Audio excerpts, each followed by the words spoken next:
Interleague play, injuries. How does that change your outlook for your fantasy baseball hitting planner heading into Week 11? Hey, how are you, folks? Jason Horowitz, CBSSports.com.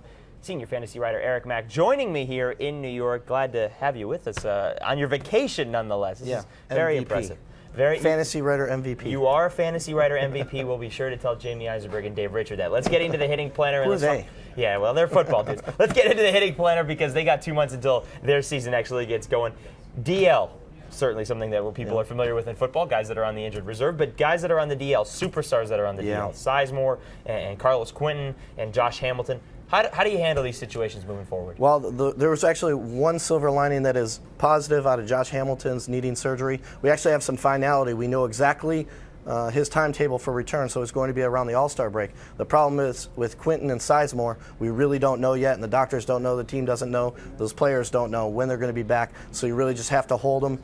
Making a trade, you might be selling low, or you could be, just giving up on them at the right time. I don't know, and neither do they. So just hold those two guys. But Josh Hamilton, at least we know exactly when he can return. You have all three guys on your team.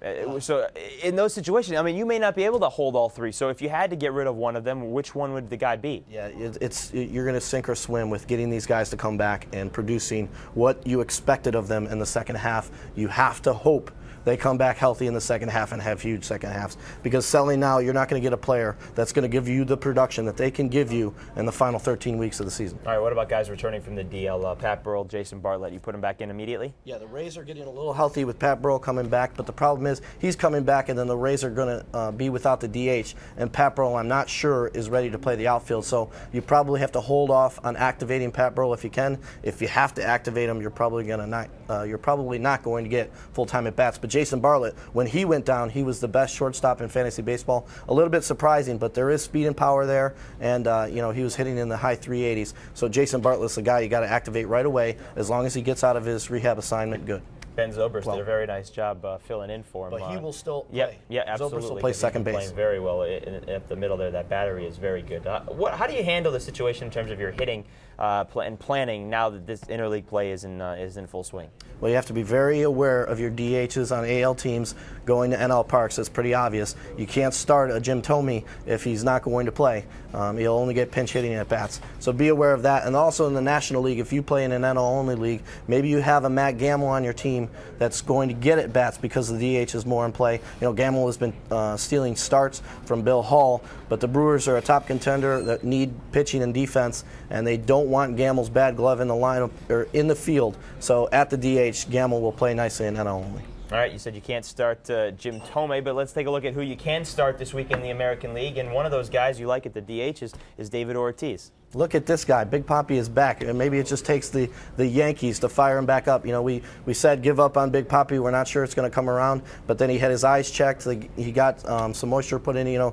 Brian McCann also had some problems with moisture with his eyes. But it turned Big Papi around, and I think you can actually start Big Papi in mixed leagues right now. All right, so as you look at your list here, go down. Give me a couple other starts that you want to hit on here. Jose Lopez, one of the hottest second basemen in baseball right now. He got off to a terrible start, but this is a market correction for him. There is legitimate pop in his bat. He's the guy that can hit 20 homers, maybe even drive in 90 runs with the Seattle Mariners. And then Marcus Timms, he's back from the DL. The Tigers have one series in an NL Park, so Timms might not play all week, but he is a guy with 30 homer potential. We've been waiting on him for a while after his shoulder problem to start the year. But Timms has potential, and I think he's going to surprise a lot of people. Maybe even be a mixed league guy before it's all said and done. Pittsburgh and St. Louis for the Tigers this week. How about your list of AL sits this week? Yeah, and the sits we have Thome, of course, because the White Sox are going to be in 2 NL Parks, and then Mike Napoli. He's affected by the return of Vladimir Guerrero, and Guerrero cannot play the outfield, so Napoli cannot DH as much, and Napoli's shoulder isn't letting him start as much at catcher. And then Howie Kendrick, his teammate, he has been brutal, and I really don't have an answer for it. This is a 300 hitter that's going to be a future batting champion, but like the phenomenon with Ricky Weeks and Howie Kendrick, we can't get these guys to actually reach their potential. So you got to hold off on Howie Kendrick in just about all leagues. Maybe only deeper AL only leagues start him right now. All right, let's switch over to the National League and take a look at your list of National League starts here and highlight a couple of these guys for me.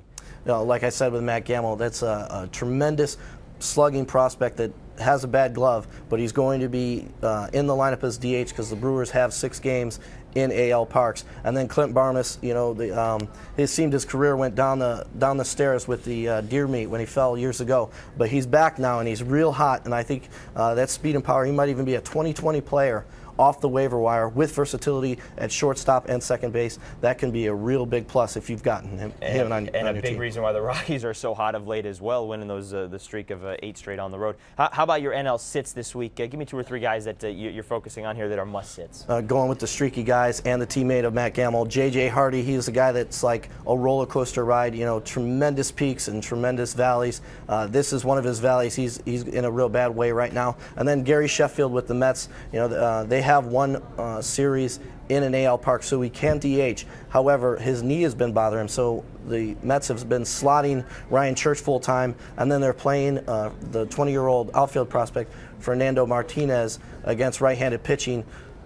So Sheffield is sitting in those games, so I don't think you're going to get enough at-bats out of Sheffield to start him in mixed leagues right now. But still power there, and he's going to get healthier with the knee, and he's going to get hot, and he's going to be good again. You just got to wean yourself off him. And the Mets, another one of those teams that you saw this weekend. As you continue your tour, enjoy it, and have fun back in Florida next week. You'll have Mack and Lauren back next week. That's it for your hitting planner. I'm Jason Horowitz. Take care, folks.